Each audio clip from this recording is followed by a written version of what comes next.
So प्रत्येक वेळेस म्हणतात की पॅशनला फॉलो केलं तर तुमचं प्रोफेशन ऑटोमॅटिकली चमकायला लागतं, जसं की तुम्ही एक्झाम्पल आहात त्याचं.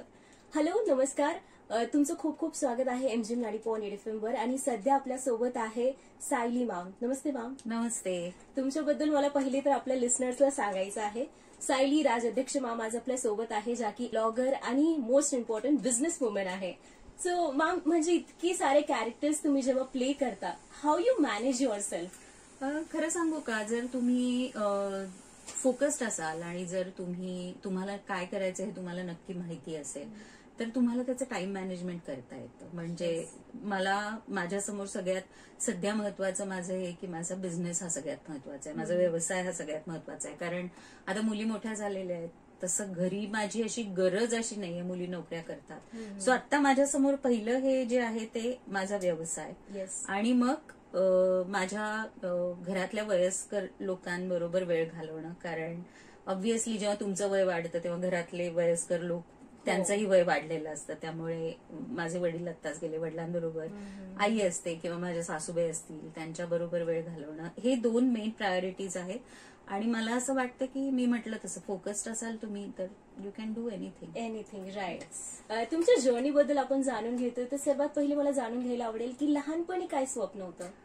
खरं सांगू का, असं स्वप्न वगैरे काही नव्हतं. कारण आमच्या घरात, म्हणजे माझे वडील नरेंद्र चपळगावकर, आणि आमच्या घरात मोकळं वातावरण होतं. म्हणजे एकतर कशाचं प्रेशर नव्हतं की असं केलं पाहिजे किंवा तसं केलं पाहिजे, हे शिकलं पाहिजे, ते झालं पाहिजे, असं काही नव्हतं.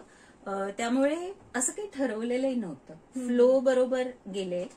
MA केलं मी पॉलिटिकल सायन्समध्ये, त्यात मी गोल्ड मेडलिस्ट आहे. आणि ते करूनही मी नंतर वेगळ्याच क्षेत्रात गेले. म्हणजे मी आधी आकाशवाणीवर काम केलं.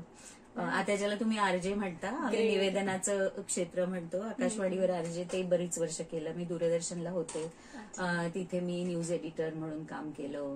नंतर हे म्हणून काम केलं, आपलं ट्रान्सलेटर म्हणून काम केलं आकाशवाणीला पण, तिथे पण. तर ते केलं अनेक वर्ष. आणि मग वन फाईन डे, नाही मॉडेलिंग फक्त माझ्याच ब्रँडसाठी करते मी, पण वन फाईन डे मला कळलं की मला हा व्यवसाय करायचा आहे. तरीही एक काय कॉन्सेप्ट होती किंवा काय इन्स्पिरेशन होतं यामागे? इन्स्पिरेशन पेक्षा आवड होती. मी म्हणेन की मला कपड्यांचे पोत, त्याचे रंग, त्याचे टेक्स्चर्स, त्याच्या वेगवेगळ्या प्रकारचं विविंग, कारण भारतात इतकी विविंगची मोठी परंपरा आहे. प्रत्येक राज्यात वेगवेगळ्या प्रकारच्या हातमागावरच्या साड्या तयार होतात. मला हातमागावरचे कपडे खूप आवडतात. पॉवरलूम पेक्षा हँडलूमला मी जास्त वेटेज देते, प्रिफर करते. त्यामुळे मला हातमागावरच्या साड्या खूप आवडायच्या, म्हणून मग हातमागावरच्या साड्यांचं प्रेम जास्त होतं. आवडीतनं मग पॅशन, आणि पॅशन मधनं व्यवसाय, असं झालं ऍक्च्युली. तरीही तुम्ही पारंपरिक आणि आधुनिक, म्हणजे तुमचं कॉम्बिनेशन खूप छान असतं. त्यामुळे महिलांना काय सांगणार सर्वात पहिले तर? खरं सांगू का, पारंपरिक आणि आधुनिक असं मला स्वतःला वाटत नाही असं काही असतं. कारण अनेकदा सुसंस्कृत लोक हे मॉडर्न असतातच असं नाही, आणि मॉडर्न लोक हे सुसंस्कृत असतातच असं नाही. त्यामुळे शेवटी ही माणसाची प्रवृत्ती आहे. तर कितीही, म्हणजे आता उदाहरणार्थ माझे आजोबा आता असते तर 114 वर्षांचे असते, पण त्या काळात सुद्धा त्यांनी कधी मुलींना अमकं करा, तमकं करा, किंवा असं करू नका, तसं करू नका, हे कपडे घालू नका, असं वागू नका, शिक्षण महत्वाचं आहे हे सांगितलं. तर आता ते तर किती जुन्या काळातलं होतं ऍक्च्युली, पण तरी सुद्धा त्यांचं विजन हे होतं की मुलांनी शिकलं पाहिजे, मुलींनी शिकलं पाहिजे, स्वतंत्र झालं पाहिजे. त्यामुळे पारंपरिक आणि आधुनिक मला वाटतं माणसाची प्रवृत्ती आहे. पारंपरिक माणसं पण मनाने आधुनिक असू शकतात, आणि आधुनिक माणसं पण मनाने पारंपरिक असू शकतात. बरोबर बोललात मॅम. सो मग यासोबत जेव्हा तुम्ही तुमच्या बिझनेसची सुरुवात केली होती, तेव्हा काय चॅलेंजेस फेस केले बिंग अ वुमन म्हणून? बिंग अ वुमन मला नाही आले काही चॅलेंजेस. एक तर घरून खूप पाठिंबा होता, सपोर्ट होता, त्यामुळे असं काही आलं नाही की घरात मी नसणं. म्हणजे व्यवसाय म्हटल्यावर तुम्हाला व्यवसायासाठी वेळ देताना तुम्ही घरात खूप वेळ नसणं हे अपेक्षित आहे. व्यवसायाच्या निमित्ताने मला प्रवास भरपूर करायला लागतात. मी घरात अनेकदा अडचणीच्या वेळेला पण नसते कधी कधी, पण घरातल्या लोकांनी तसं कधी वाटू दिलं नाही, जाणवू दिलं नाही. तो सपोर्ट खूप होता. अर्थात व्यवसाय तुम्ही सुरू करता तेव्हा तुमच्या समोर काही आव्हानं असतातच, की आव्हानं की जशी तुम्ही नवीन काम सुरू केलं, स्टाफ तुमचा चांगला मिळवणं, Yes, yes. तुम्हाला त्यातल्या बारकाई, त्यातली जी बारकाया आहेत, छोट्या छोट्या गोष्टी आहेत वेगवेगळ्या, त्या तुम्हाला समजणं, आणि हे ट्रायल अँड एरर असतं. तुम्ही शिकत जाता, चुकता, मग परत पडता, धडपडता आणि परत उभे राहता. येस. तर मला असं वाटतं की हे प्रत्येकालाच फेस करावं लागतं जे स्वतः व्यवसाय करतात. पण इतकं स्माइली फेसने तुम्ही फेस केलंय त्यामुळे तुमचं एकदा स्वागतच आहे. आणि त्यासोबत मॅम असं असतं की आपण जेव्हा काही विचार करतो, एक्सपेक्टेशन ठेवतो, तर ते तुमचे एक्सपेक्टेशन कम्प्लीट झाले की बिझनेस कडे? खूपच.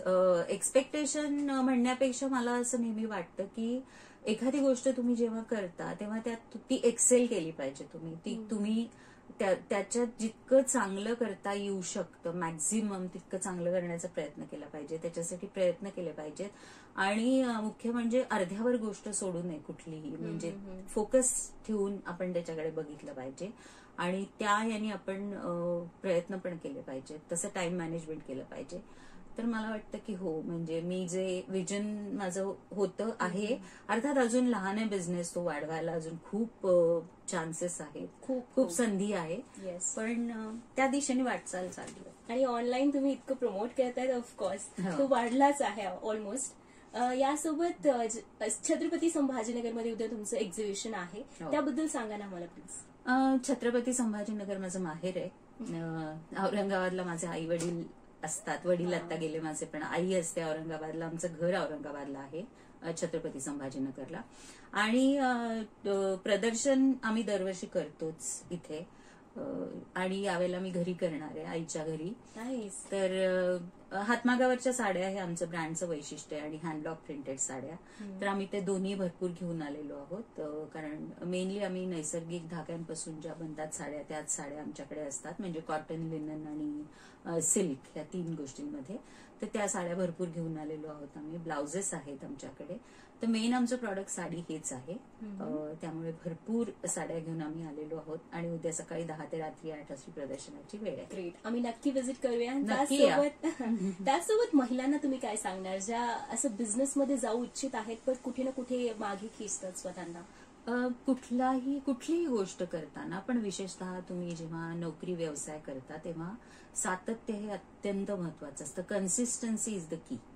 कन्सिस्टन्सी ठेवलीच पाहिजे कुठलीही गोष्ट करताना, कारण तुम्हाला एखादी गोष्ट करताना कधी कधी अपयश येऊ शकतं, कधी कधी तुम्हाला वाटू शकतं की नाही जमत आहे हे मला, पण तरीही आपण कन्सिस्टंटली एखादी गोष्ट करत राहिलो तर यश नक्की मिळतंच. ऍक्च्युली आता तुम्ही सध्या आमची खादी व्हिजिट केली आहे एमजीएम युनिव्हर्सिटीची, तर त्याबद्दल तुमचा एक्सपिरियन्स शेअर करणं. मला खूप आवडलं. म्हणजे मला माहिती नव्हतं की इतकं मोठं काम इथे होतंय खादीचं.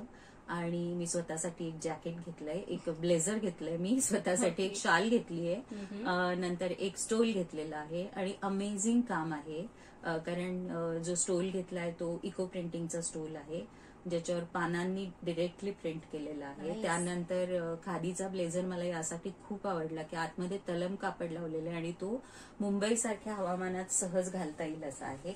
मुख्य म्हणजे खादीची क्वालिटी खूपच चांगली आहे. म्हणजे इथे जी खादी तयार होते आहे आणि ज्या पॅशननी सगळे इथे काम करतात खादीच्या युनिटमध्ये, ते फारच आवडलं मला बघायला. Thank you so much ma'am so being here, आणि आम्हाला इतकं मोटिवेट केलं आहे तुम्ही. ऑफकोर्स आपले लिस्नर्स सुद्धा तुमची स्टोरी ऐकून अजून मोटिवेट झाले असणार आहे. थँक्यू सो मच, मला बोलवल्याबद्दल आभार. Thanks a lot once again. And you guys stay tuned to MGM 94.8 FM. साथ है तो बात है.